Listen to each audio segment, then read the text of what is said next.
Tanakpur police को नशे के खिलाफ मिली सफलता। पुलिस ने स्मैक तस्कर को किया गिरफ्तार। पुलिस उप अधीक्षक ने प्रेस कॉन्फ्रेंस कर दी जानकारी।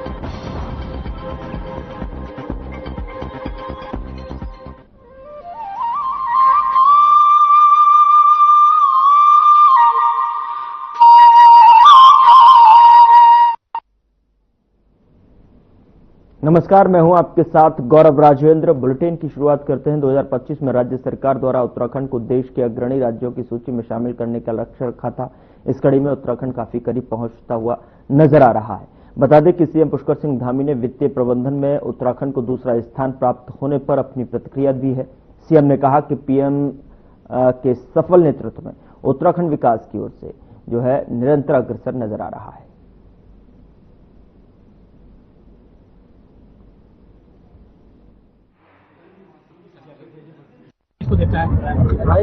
प्रधानमंत्री आदरणीय नरेंद्र मोदी जी के मार्गदर्शन में और उनकी प्रेरणा से जहां हम एसटीजी में भी पहले नंबर पर आए हैं, वित्तीय प्रबंधन में भी हमारा देश में दूसरा स्थान आया है। आज उत्तराखंड हर क्षेत्र में अग्रणी राज्यों की श्रेणी में आ रहा है।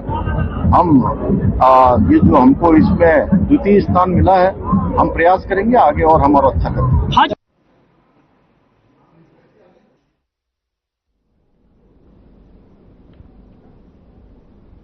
मुख्यमंत्री पुष्कर सिंह धामी ने विधायक निधि से 70 विधायकों को उनके विधानसभा क्षेत्र के विकास कार्यों के लिए 350 करोड़ रुपए की मंजूरी दी है। और आपको बता दें कि निर्धारित 5 करोड़ रुपए प्रति विधायक के विधायक निधि से अनुदान सामान्य के प्रतिशत जो है अनुसूचित जाति को 19 और अनुसूचित जनजाति को 3% के हिसाब से राशि का अनुमोदन किया है। आपको बता दें कि मुख्यमंत्री ने पौड़ी विधानसभा के तहत देहल चौरी मोटर मार्ग से छामापानी धौलकंडी होते हुए कांडा मंदिर तक मोटर मार्ग के नवनिर्माण के लिए 3.71 करोड़ रुपए और साथ ही आपको बता दें कि नदी पर 36 मीटर स्पान के प्री स्ट्रेस आरसीसी सेतु निर्माण के लिए 5.4 करोड़ रुपए के आसपास का ये जो मामला है वो यहां पर सुदृढ़ीकरण एवं सड़क सुरक्षा कार्य के लिए 4.45 करोड़ की धनराशि अनुमोदित की है।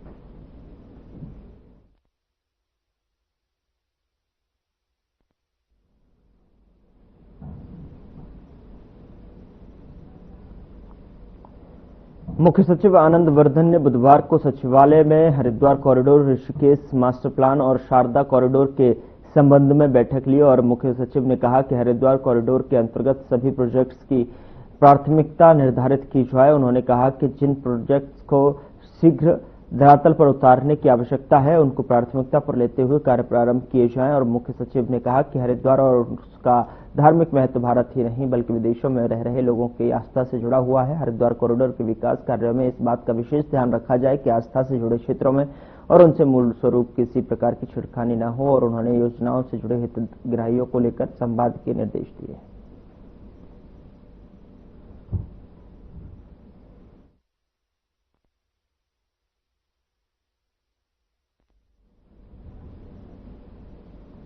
धामी सरकार ने एक ऐतिहासिक निर्णय लेते हुए पहली बार राज्य की हज कमेटी में मुस्लिम महिलाओं को प्रतिनिधित्व प्रदान किया है। बता दें कि मुख्यमंत्री पुष्कर सिंह धामी के सुझाव पर 3 महिलाओं को हज कमेटी में शामिल किया गया है, जिससे हज यात्रा से जुड़ी नीतियों और समस्याओं पर मुस्लिम महिलाओं की भी भागीदारी सुनिश्चित हो सके। और मुख्यमंत्री पुष्कर सिंह धामी ने कहा कि हज यात्रा पर जाने वाली मुस्लिम महिलाओं को भी कई प्रकार की समस्याओं का सामना करना पड़ता है। राज्य बनने के बाद पहली बार जो है उन्हें हज कमेटी में प्रतिनिधित्व देकर हमने यह सुनिश्चित किया है कि वे अपनी समस्याओं और सुझावों के सीधे कमेटी के समक्ष रख सकें। और इस विषय पर जो है बात करते हुए महिला सशक्तिकरण बाल विकास मंत्री रेखा आर्य ने कहा कि सरकार के इस फैसले का धन्यवाद करते हैं।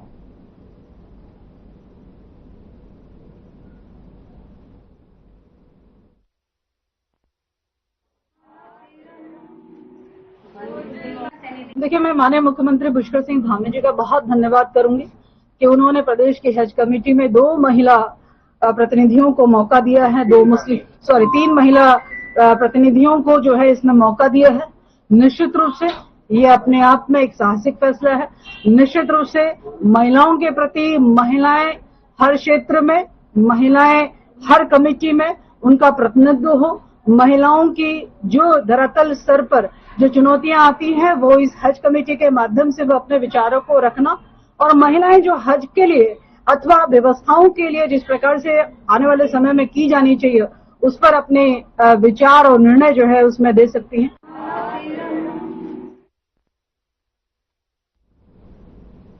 कांग्रेस के पूर्व मुख्यमंत्री हरीश रावत और बीजेपी नेताओं में जुबानी जंग बदस्तूर जारी है और आपको बता दें कि बीजेपी ने हरीश रावत पर मुख्यमंत्री रहते हुए जुम्मे की नमाज पर छुट्टी देना और सहसपुर में मुस्लिम यूनिवर्सिटी का निर्माण करने की बात कही, तो हरीश रावत ने इसे उनके खिलाफ बीजेपी का लगातार दुष्प्रचार करार दिया है। अब एक बार फिर से बीजेपी प्रवक्ता ने हरीश रावत को लेकर बयान दिया है कि हरीश रावत अब उम्र के आखिरी पड़ाव पर है, तो उनकी याददाश्त भी कमजोर होती जा रही है। ऐसे में कांपते हुए हाथों से तलवार नहीं उठाते और युद्ध में नहीं लड़ सकते।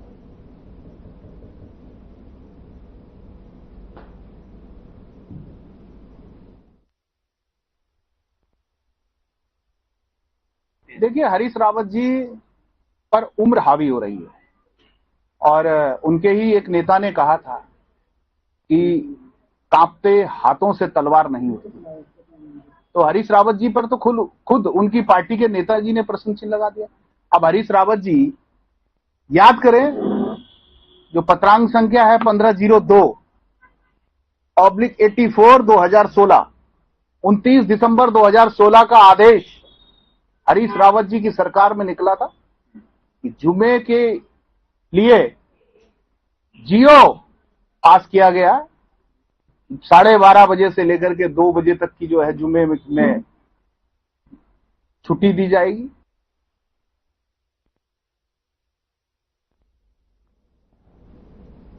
तिरंगा सम्मान यात्रा के बाद उत्तराखंड बीजेपी प्रदेश भर में सिंदूर सम्मान यात्रा आयोजित करने जा रही है, जिसके लिए प्रदेश भर की महिलाओं से आह्वान किया जाएगा कि सैनिकों के सम्मान में वह एकजुट होकर इस यात्रा में सहभागिता निभाएं। और भारत ने ऑपरेशन सिंदूर के तहत पाकिस्तान पर कड़ा प्रहार किया था और उसमें कहीं न कहीं भारतीय जवानों का सबसे बड़ा योगदान था।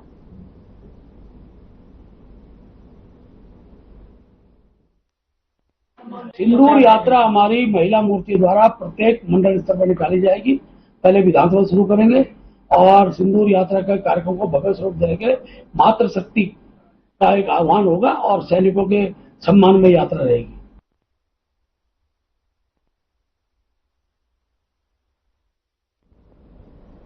पौराणिक धार्मिक कैलाश यात्रा का शुभारंभ हो चुका है। कई शिव भक्त देश भर से आदि कैलाश की यात्रा पर जा रहे हैं ताकि वे भगवान शिव और उनके परिवार के दर्शन कर सकें। और वहीं अल्मोड़ा पहुंचे सांसद और केंद्रीय राज्य मंत्री सड़क परिवहन अजय टम्टा ने कहा कि पिछले दिनों आदि कैलाश और ओम पर्वत क्षेत्र का दौरा कर व्यवस्थाओं का जायजा लिया। उन्होंने कहा कि पीएम नरेंद्र मोदी के आगमन के बाद तीर्थयात्रियों और पर्यटकों के लिए आकर्षण का केंद्र बन गया।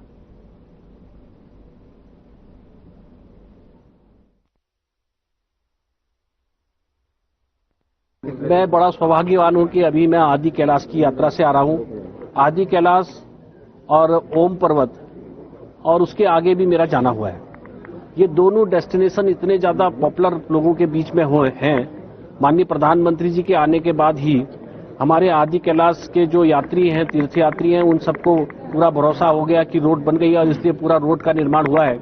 गुंजी और कुट्टी के अंदर होम स्टे के काम चल रहे हैं। ऐसे सारे गांव के अंदर जो हमारे वाइब्रेंट विलेज के अंतर्गत उनको भी फैसिलिटेट किया जा रहा है।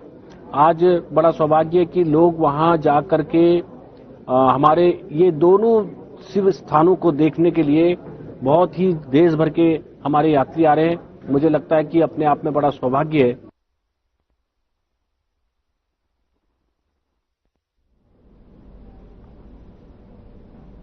देहरादून के भाजपा मुख्यालय में अहिल्याबाई की 300वीं जयंती के अवसर पर कार्यशाला का आयोजन किया और साथ ही आपको बता दें कि इस आयोजन के माध्यम से जिसमें पार्टी की महिला पदाधिकारियां और कार्यकर्ताओं ने बड़ी संख्या में भाग लिया। और वहीं कार्यशाला को लेकर भाजपा प्रदेश अध्यक्ष महेंद्र भट्ट ने कहा कि अहिल्याबाई ने अपने शासनकाल में न सिर्फ विकास की बल्कि गाथा लिखी, धार्मिक कार्यों में कई मंदिरों धामों का भी निर्माण किया। महिला बाल विकास मंत्री ने भी कहा कि ऐसे समय में उन्होंने शासन की कमान संभाली जब महिलाओं के लिए शिक्षा भी मुश्किल थी।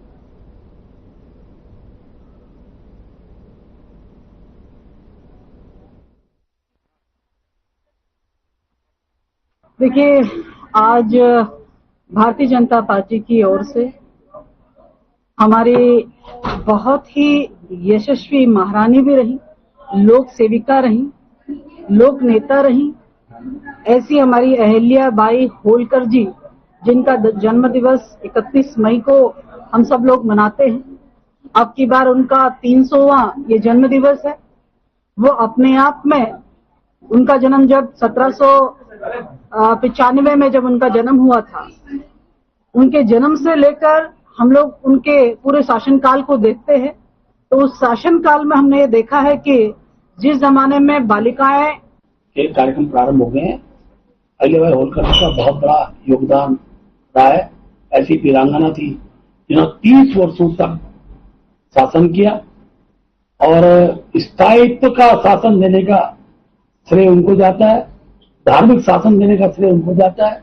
और वो केवल एक राज्य की शासक नहीं थी, पूरे भारत में घूमकर उन्होंने अनेकों ऐसे कार्य किए जिन कार्यों का आज जनता में विश्वास है। मैं अगर कहूँ उत्तरी क्षेत्र की मैं चर्चा करूं तो मैं कह सकता हूं कि जो हमारा उत्तराखंड में गोचर है, गोचर का स्थान। कांग्रेस की प्रदेश प्रवक्ता डॉक्टर प्रतिमा सिंह ने बीजेपी पर तंज कसते हुए कहा कि बीजेपी सरकार उत्तराखंड की मलिन बस्तियों पर उजड़ने की तलवार को लटकाए रखना चाहती है ताकि चुनाव से पहले लोगों को कोर्ट के आदेश का डर दिखाकर अध्यादेश लाकर बचाने का ढोंग रचा जा सके। बीजेपी ये षड्यंत्र पिछले 2 निकाय चुनावों से कर रही है।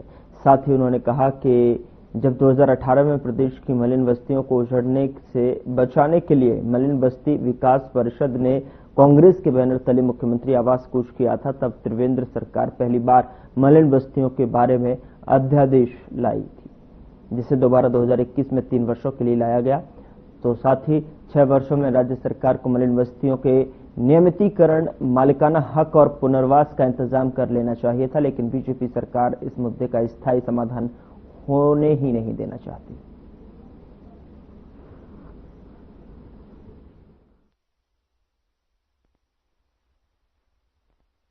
देखिए, सरकार कभी भी मलिन बस्तियों के नियमितीकरण के लिए जो है सीरियस नहीं रही। सरकार हमेशा इसे टालती रही, इसीलिए अध्यादेश लाके, ये कांग्रेस पार्टी की देन थी कि अगर हम सरकार में वापस आ जाते तो अब तक ये जो मलिन बस्तियां हैं इन पे उनका मालिकाना हक हो जाता। सरकार ये 1-1 साल 2-2 साल का जो टाइम है ये बढ़ाती जाती है। जब चुनाव आते हैं तो मलिन बस्तियों के लोगों की उन्हें याद आती है, चुनाव चले जाते हैं ये मलिन बस्तियों के लोगों को भूल जाते हैं। तो आज सरकार को ये बताना पड़ेगा कि मलिन बस्तियों पे रहने वालों के जो सर पे तलवार लटकी हुई है जो है ध्वस्तीकरण की, इसकी जिम्मेदार इसका कौन है।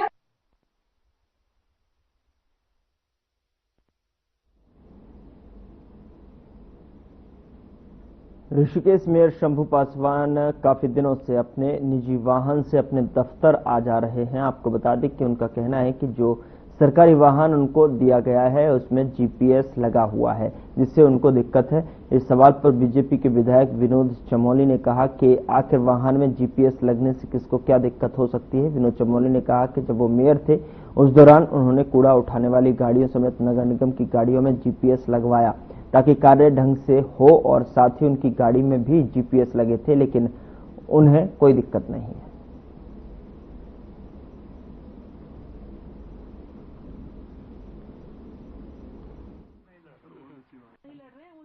मैंने तो खुद जीपीएस लगाया पूरे शहर के अंदर। मैंने तो कूड़े की गाड़ियों में लगाया, नगर निगम में गाड़ियों में लगाया ताकि उनका मूवमेंट वॉच होता रहे। और मेरी गाड़ी में भी लगा दो तो मुझे और अच्छा लगेगा कि कभी गाड़ी इधर उधर चली गई तो पकड़ में तो आ जाएगी कम से कम, कहाँ है मेरी गाड़ी। अभी तो उनसे पूछो ना, मुझे क्या दिक्कत है, मुझे तो कोई दिक्कत नहीं।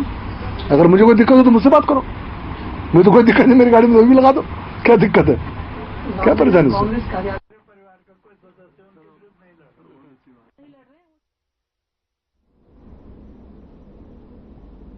Central board of secondary education ने 10th और 12th बोर्ड रिजल्ट एक साथ जारी किया। आपको बता दें कि उत्तराखंड में 10वीं के स्टूडेंट का पासिंग परसेंटेज 92.99 रहा और जबकि 12वीं पासिंग परसेंटेज 86.15% रहा। इस खुशी को लेकर छात्र छात्राओं ने क्या कुछ कहा, जानते हैं।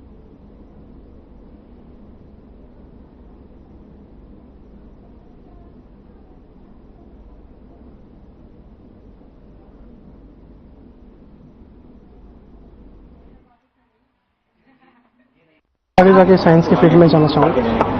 और कैसा रहा रिजल्ट आपका? रिजल्ट अच्छा रहा, 89% आई। किसी देते हैं सिर्फ पेरेंट्स को देते हैं, टीचर को सिर्फ टीचर को देते हैं? सभी को दूंगा, पेरेंट्स को, टीचर्स को, श्रेष्ठ को कृति।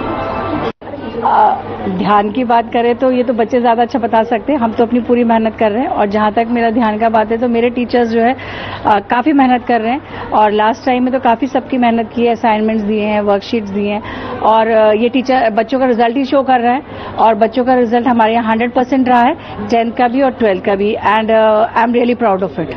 करना चाहते हैं, किस तरह का रिजल्ट यहाँ पर है? नहीं, अभी मैंने सोचा तो कुछ नहीं है, पर अभी देखेंगे जिस हिसाब से परसेंटेज आई है उसके बाद कितना क्या करना है आगे फ्यूचर में, बाकी ठीक है।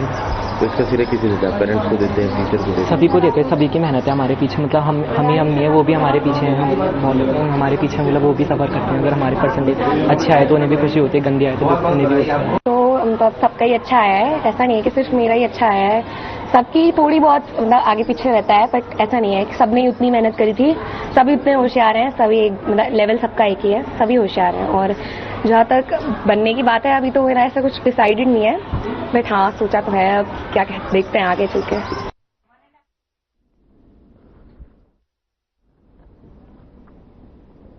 एसएसपी और एसटीएफ नवनीत सिंह ने बताया कि साइबर ठगी की घटनाओं पर नजर रखने के लिए सीओ साइबर के अधीन एक विशेष टीम बनाई गई है और ये टीम इंटरनेट पर हो रहे लगातार साइबर सक्रिय उन वेबसाइट्स, फेसबुक पेजों और सोशल मीडिया अकाउंट्स को लगातार वेरीफाई कर रही हैं जहां पर फर्जी हेलीकॉप्टर टिकट्स के नाम पर लोगों से जो है धोखाधड़ी करने की कोशिश करते हैं। नवनीत सिंह के मुताबिक यह कार्रवाई जनता को ठगी से बचाने के लिए की जा रही है।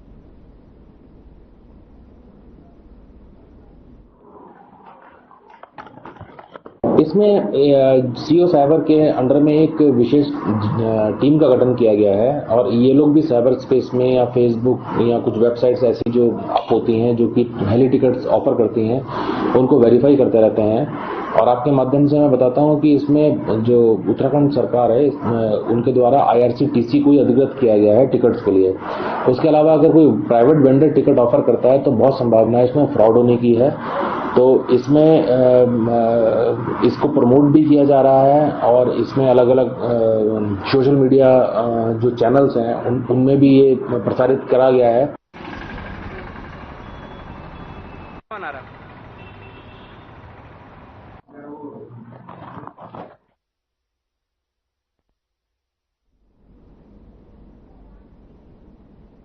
लालकुआं क्षेत्र के अंतर्गत बिंदुखत्ता घोड़ा नाला स्थित लगभग आधा दर्जन से अधिक कॉलोनियों में निवास कर रहे हजारों लोग के लिए रेलवे प्रशासन द्वारा बनाई जा रही लोहे के खंभों की दीवार ने परेशानी खड़ी कर दी है। कॉलोनियों का आवागमन बंद होने से लोगों के अलावा सैकड़ों लोगों की रोजी रोटी पर भी बड़ी असर पड़ा है। लोगों ने इस हालत के लिए क्षेत्रीय सांसद और विधायक की उदासीनता को जिम्मेदार ठहराया और आरोप लगाया है।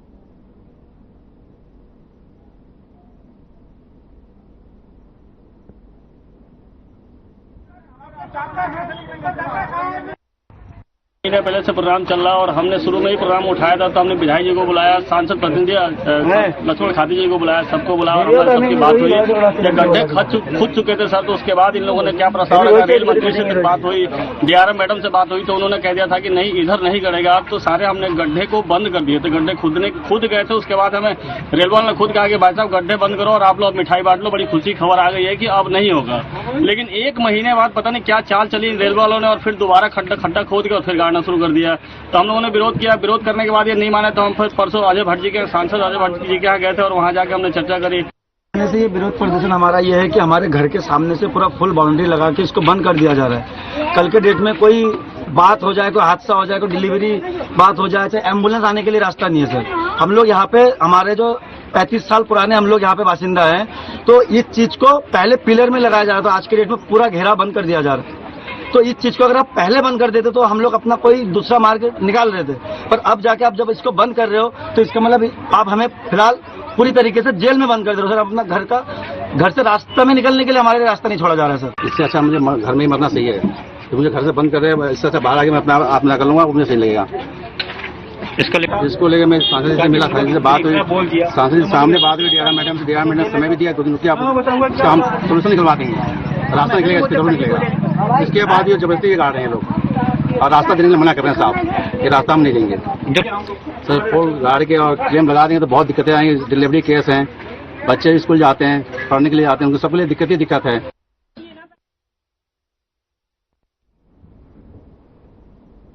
उधर क्वारव क्षेत्र में दरख्ती पहाड़ियों की मरम्मत में देरी को लेकर कांग्रेस बड़ा आंदोलन करने की चेतावनी दी है। 22 मई को पार्टी के प्रदेश के नेतृत्व में जिलाधिकारी कार्यालय का घेराव किया जाएगा। और आपको बता दें कि अल्मोड़ा विधायक मनोज तिवारी ने प्रेस वार्ता में कहा कि यह सड़क पहाड़ की लाइफलाइन है, जो 3 जिलों को जोड़ने वाला राष्ट्रीय राजमार्ग है। 7 महीने बीत जाने के बाद भी पहाड़ियों के ट्रीटमेंट का काम शुरू नहीं हो पाया है, जिससे स्थानीय लोग, पर्यटक और व्यापारी भी भारी संकट में हैं।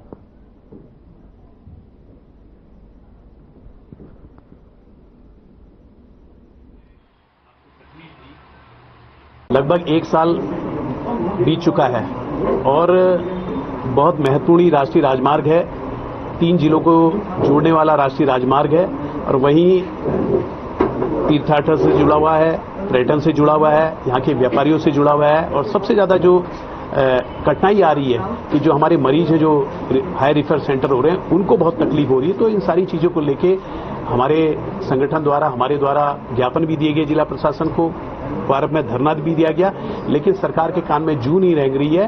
पैसा स्वीकृत करना ही होता है, निर्माण कार्य तीव्र गति से हो सके, उसका स्थायी समाधान हो सके। तो लग रहा है कि हिलावही को देखते हुए और बरसात का सीजन शुरू हो रहा है, जब पूरा मार्ग बाधित हो सकता है, कोई वैकल्पिक मार्ग नहीं है।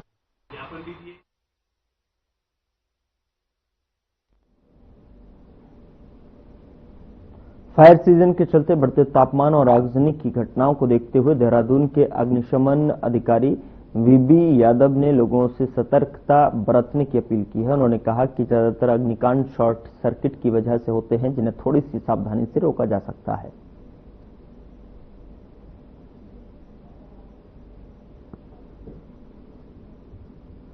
मेरी अपील यही रहेगी कि अपने जो है वायर्स, जो लोड है, घर का जो विद्युत कनेक्शन है, उसके लोड के अनुसार ही जो है उसको कंज्यूम करें इलेक्ट्रिक को, क्योंकि अमूमन जो है जो घटनाएं हो रही हैं इस समय या होती हैं वो शॉर्ट सर्किट से ही होती हैं और ये मतलब लापरवाही का प्रतीक। तो इस तरह की लापरवाही चाहे कोई भी संस्था हो, दुकान हो, मकान हो, जो है ऑफिस हो, इंडस्ट्री हो, उसमें ना करें। लोड के अनुसार ही कंज्यूमशन जो है करें और साथ ही जो भी इक्विपमेंट हैं जो फायर सेफ्टी के लिए लगे हुए हैं उनमें, और जिनमें नहीं लगे हैं तो वो उसको रखें, उसके चलाने की जानकारी रखें।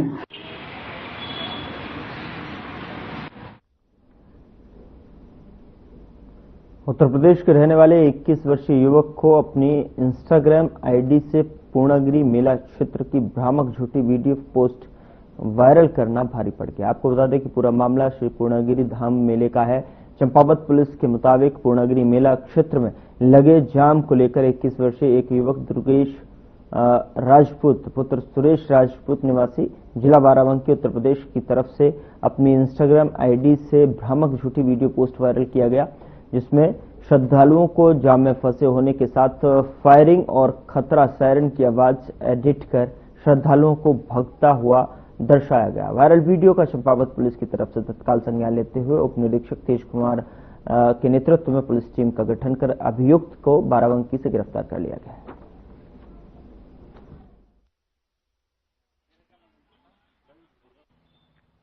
संज्ञान में एक मामला है जिसमें टनकपुर में मां पूर्णागिरि धाम का जो पुराना एक ट्रैफिक जाम का वीडियो था, जिसको मॉर्फ किया गया था और एक भ्रामकता फैलाने के उद्देश्य से उसको इंस्टाग्राम पे अपलोड किया गया था।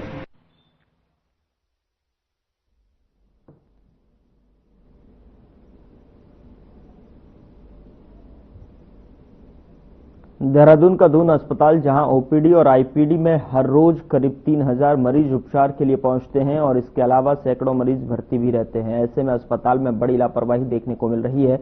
बता दें कि दून अस्पताल में बीते दिनों फायर सेफ्टी ऑडिट के दौरान कई खामियां मिली हैं। दमकल विभाग की टीम ने जब फायर वाटर पंप को शुरू किया तो उसकी बैटरी नहीं चली, साथ ही 4 अग्निशमन यंत्र भी खराब मिले।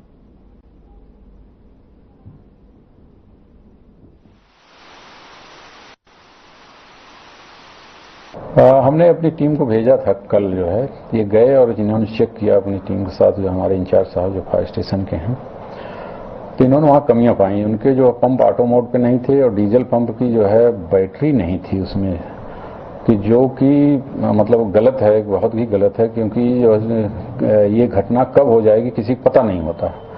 तो उसको सदैव 24/7 कार्यशील रखना होता। तो इसको कार्यशील रखने के लिए आज हम उनको पत्र भेज रहे हैं अपने कल के इंस्पेक्शन की दृष्टि में, और साथ ही इस पत्र की प्रतिलिपि हम डीएम साहब को भी कर रहे हैं, उनसे भी अनुरोध करेंगे कि उनको निर्देशित करें।